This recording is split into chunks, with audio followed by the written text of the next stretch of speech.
One to one ஆன்மீக நேயர்களுக்கு அன்பு வணக்கம். நம்ம சேனலில் தொடர்ந்து ஜோதிட விழிப்புணர்வு நிகழ்ச்சிகளை பார்த்துட்டு வரோம். அந்த வகையில் இன்றைக்கி நம்ம பார்க்க போகிறது, நம்மக்கிட்ட பயிற்சி வகுப்பில் படிக்கக்கூடிய சில மாணவர்கள் என்ன பண்ணுவாங்கன்னா, சில கேள்விகள் கேட்பாங்க. கேள்விகள் மட்டுமல்ல, அவங்களோட சிந்தனைகள். ஏன்னா இது வரைக்கும் நம்ம நடத்தின பாடங்கள் சொல்லக்கூடிய விதங்களை வச்சுட்டு சில சிந்தனைகள் அவங்களுக்கு வரும். ஒரே விஷயத்தான் கேட்குறாரு. கஜேந்திர மோட்சம் அப்படின்னு சொல்லிட்டு ஒரு நம்ம 108 திவ்ய தேசங்களில் வைணவத்தை பற்றி படிக்கும்போது அந்த 108 திவ்ய தேசங்களில் வரலாறில் கஜேந்திர மோட்சம் அப்படிங்கிற ஒரு விஷயம் இருக்கும். இந்த கஜேந்திர மோட்சம் அப்படின்னு என்னென்னு கேட்டேன். கஜேந்திரனுங்கிறது யானை. இந்த யானை வந்து நீராட போகும்போது, தண்ணி குடிக்க போகும்போது அந்த யானையோட காலை வந்து முதலை வந்து கவ்வி இழுத்துரும்.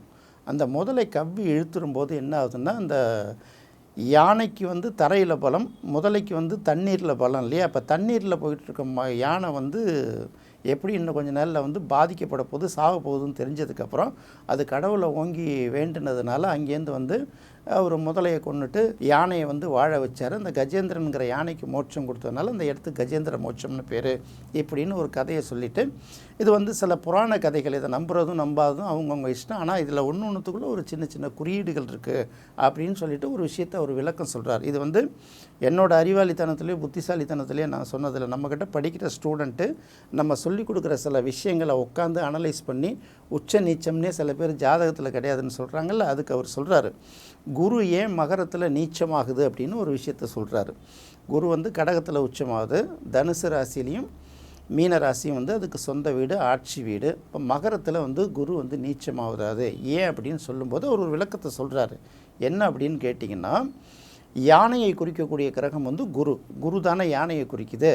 அடுத்தது மகரம் அப்படிங்கிறது பார்த்திங்கன்னா, மகரம் வந்து முதலையும் ஒரு அடையாளம் எடுத்துப்பாங்க, வெள்ளாடை ஒரு அடையாளம் எடுத்துப்பாங்க, சுரவம்னு சொல்லக்கூடிய ஒரு பெரிய சுறாமீனையும் அடையாளம் எடுப்பாங்க. அவர் என்ன எடுக்கிறாரு அப்படின்னு கேட்டிங்கன்னா, முதலை அடையாளம் எடுத்துக்கிறாரு மகர ராசிக்கு. ஸோ குரு வந்து அந்த இடத்துல போகும்போது யானையை வந்து கவுத்து விடுது இல்லையா முதலை, அந்த வந்து யானை போய் முதலைக்கிட்ட மாட்டிக்குது. அதனால தான் வந்து அந்த இடத்துல வந்து குரு நீச்சமாகுது அப்படிங்கிற ஒரு விஷயத்தை நம்ம ஸ்டூடெண்ட்டு சொல்கிறாரு. யோசித்து பார்க்க வேண்டியதாக இருக்குது. இதை நீங்களே யோசித்து பாருங்களேன். அவர் வந்து இந்த இடத்துல குரு நீச்சமாகுது, மகரத்தில் நீச்சமாகுதுங்கிற ஒரு விஷயந்தான் நமக்கு தெரியும். ஆனால் அதாவது நம்ம அடுத்தவர்கள் வந்து எப்படி இதை அழுமையாக யோசித்து அதுக்கு ஒரு விளக்கத்தை சொல்கிறாங்க. கஜேந்திர மோட்ச கதையை இங்கே எடுத்து கொண்டு வந்து குரு ஏன் அந்த இடத்துல நீச்சமாகிறதுங்கிறது ஒரு கதையை சொல்லி விளங்க சொல்லி அழகாக புரிய வைக்கிறாங்கல்ல. இதுதான் வந்து மாணவர்களும் சரி, ஜோதிடத்தை ஆர்வமாக படிக்கிறவங்களும் தெரிஞ்சிக்க வேண்டிய ஒரு விஷயம். பொதுமக்களுக்காகவும் இப்போ வந்து ஜோதிடத்தை இப்போ குரு நீச்சமாக இருந்தால் என்ன கோயில் அப்படின்னு எடுக்கும்போது, ஓகே அந்த கஜேந்திர மோட்சத்தை இருக்கக்கூடிய அந்த கோயில்களை போய் பார்க்கலாமா அப்படின்னு ஒரு சிந்தனை வருதில்ல. இது ஒரு வகையில் நீங்கள் பரிகாரமாக எடுத்துக்கலாங்கிறதுக்காக இந்த விஷயத்தை நம்ம சொல்கிறோம். அவரே இன்னொரு விஷயத்த சொல்கிறாரு. இப்போ ராகு கேதுக்கள் வந்து உச்சமாகக்கூடிய இடம் அப்படின்னு பார்க்கும்போது, விருச்சிக ராசியில் தான் ராகு கேது இந்த 2 கிரகங்களும் வந்து உச்சமாகுது. அதுக்கு நேர் 7ஆம் இடமான ரிஷபராசியில் வந்து ராகு கேது இது 2 நீச்சமாகிடுது. இப்போ அவர் என்ன சொல்கிறாருன்னா, இது ஏன் ராகு அந்த இடத்துல நீச்சமாகுது அப்படின்னு ஒரு விஷயத்த சொல்லும்போது அவருக்கு அது ஒரு கதையை எடுத்து சொல்கிறார். அதாவது இது என்னுடைய கதையல்ல, என்னோடய சிந்தனையும் அல்ல. நம்முடன் படிப்பவர்கள் கூட வந்து சில பாடங்களை எப்படி புரிஞ்சுக்கிறதுங்கிறதுக்காக நம்ம சில கதைகளை சில இடங்களில் சொல்லுவோம், சில எக்ஸாம்பிள் சொல்லுவோம், சில நகைச்சுவையை சொல்லி அந்தந்த இடத்துல புரிய வச்சு கொண்டுட்டே போகிறது. இந்த கட்டத்தில் தான் அவங்க என்ன பண்ணுறாங்கன்னா, அது அவங்கவுங்க அடுத்தடுத்து அப்ளை பண்ணி பார்க்குறாங்க. இதை நமக்கு பார்க்கும்போதே ரொம்ப ஆச்சரியமாக தான் இருக்குது.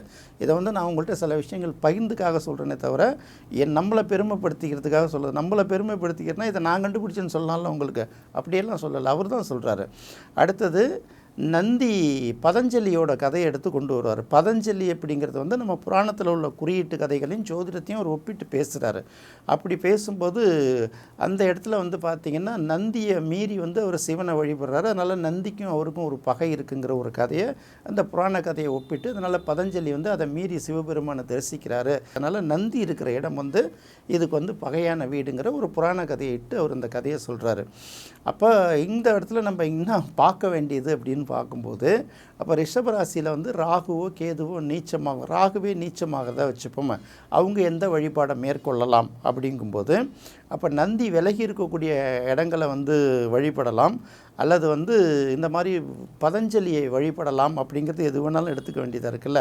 எப்படி வந்து குரு நீச்சமாகிற இடத்துல வந்து கஜேந்திர மோட்சத்தை வழிபட்டோமோ அது மாதிரி ராகு நீச்சமாகக்கூடிய அந்த ரிஷபராசிக்கு ஒரு இடங்களில் பதஞ்சலியை வழிபடலாம் அப்படிங்கிறது அவருடைய கருத்தை அதை சொல்கிறார். இது எதுக்குன்னா, இது வரைக்கும் நான் எனக்கு தெரிஞ்ச சில விஷயங்களை வந்து உங்களுக்கு உதாரணமாக சொல்லி அதை எக்ஸாம்பிளோடு சொல்லிக்கிட்டே வருவேன்.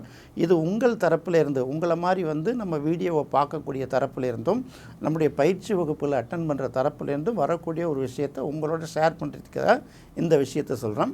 அவரே சொன்ன இன்னொரு 3வது விஷயத்தையும் உங்களுக்கு சொல்கிறேன். 8ஆம் இடத்துல செவ்வாயோட 8ஆம் பார்வைக்கு என்ன ரகசியம் அப்படின்னு நிறைய பேர் பேசிகிட்டு இருப்பாங்க. செவ்வாயோட 8ஆம் பார்வை ரகசியத்தை சொல்லும் அப்படிங்கிற ஒரு விஷயத்தை சொல்லுவாங்க. செவ்வாய் வந்து தான் இருக்கிற இடத்துலேருந்து 4ஆம் இடத்தை பார்க்கும், 7ஆம் இடத்தை பார்க்கும், 8ஆம் இடத்தை பார்க்கும். அப்போ 8ஆம் இடம் அப்படிங்கிறது எதை குறிக்குதுன்னு போது ரமணர் மகரிஷியோட வாழ்க்கையிலேருந்து ஒரு விஷயத்தை அவர் எடுத்து சொல்கிறார். இப்போ 8ஆம் இடம்ங்கிறது கிட்டத்தட்ட அது ஆயிலை குறிக்கக்கூடிய ஒரு இடம் இல்லையா. அடுத்தது வந்து ஆயிலை குறிக்கக்கூடிய இடம், அவமானத்தை குறிக்கக்கூடிய இடம், இன்னும் சில விஷயங்கள். அதுவே தான் மோட்சத்தையும் குறிக்கக்கூடிய இடத்துக்கு முக்கியமான வழிகாட்டக்கூடிய இடமா இருக்கிறதுனால அதை எடுத்து சொல்லும்போது அப்போ வந்து ரமணர் வந்து தன்னுடைய வாழ்க்கையில் வந்து ஏதோ இறந்து மறுபிறப்பு எடுத்த மாதிரி சில விஷயங்களை வந்து சொல்லிட்டு வருவார். அந்த மாதிரி அவருடைய வாழ்க்கையில் சில அனுபவங்கள்லாம் இருக்குல்ல.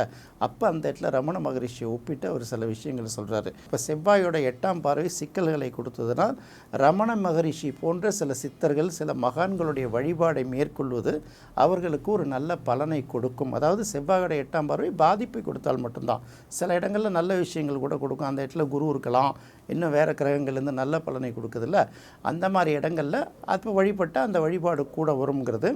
நான் எப்போதுமே நம்மளுடைய பக்கத்தில் வந்து நம்மளுடைய வீடியோக்களில் பார்த்திங்கன்னா இந்த கோயில், இந்த கடவுள் அப்படிங்கிற விஷயத்தெல்லாம் வலியுறுத்தி எங்கேயுமே நான் சொல்ல மாட்டேன். ஏன்னா நம்பிக்கை இல்லைன்னு அர்த்தம் இல்லை. நம்ம தவறான வழிகாட்டிடக்கூடாது, வேறு விஷயங்கள் ஏற்படுத்திடக்கூடாதுங்கிறதுக்காக நான் சொல்லுவேன்.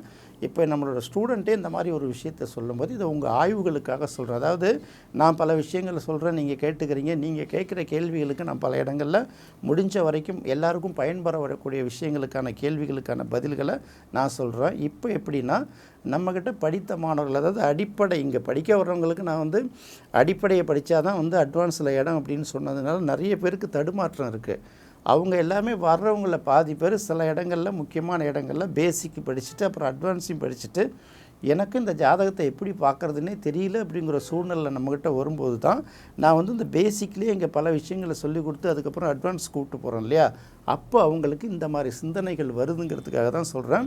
இதை நம்ம அட்வான்ஸ் பயிற்சியில் வந்து எல்லோரும் சேருங்கிறனால சொல்கிறது இல்லை. அந்த சிந்தனை திறன், இப்போ ஜிபிஎஸ் மாதிரி நம்ம சில இடங்கள் வழிகாட்டினோம்னா அவர்கள் சிந்திக்க ஆரம்பிச்சிடுவாங்க. அவர்கள் வந்து நிறைய சக்ஸஸ் ஆவாங்கிறதுக்கு இது உங்களுக்கு ஒரு பாயிண்ட்டாக இருக்கும். நீங்கள் வந்து நீங்களும் இந்த மாதிரி ஆய்வு செய்து ஒரு நல்ல விஷயங்களை சொல்லுங்கள். அதுக்கு முன்னாடி ஒரு கிரகத்துக்கு உள்ள காரகத்துவம், ஒரு ராசிக்கு உள்ள காரகத்துவத்தையும் நன்றாக படிச்சுங்க. அப்போ தான் உங்களால் இந்த மாதிரி சில விஷயங்களை யோசிக்க முடியும். என்ன நேயர்களே, இந்த நிகழ்ச்சி உங்களுக்கு ரொம்ப பிடிச்சிருக்குன்னு நினைக்கிறேன். மீண்டும் இன்னொரு சுவையான நிகழ்ச்சியில் சந்திக்கலாம். நன்றி, வணக்கம்.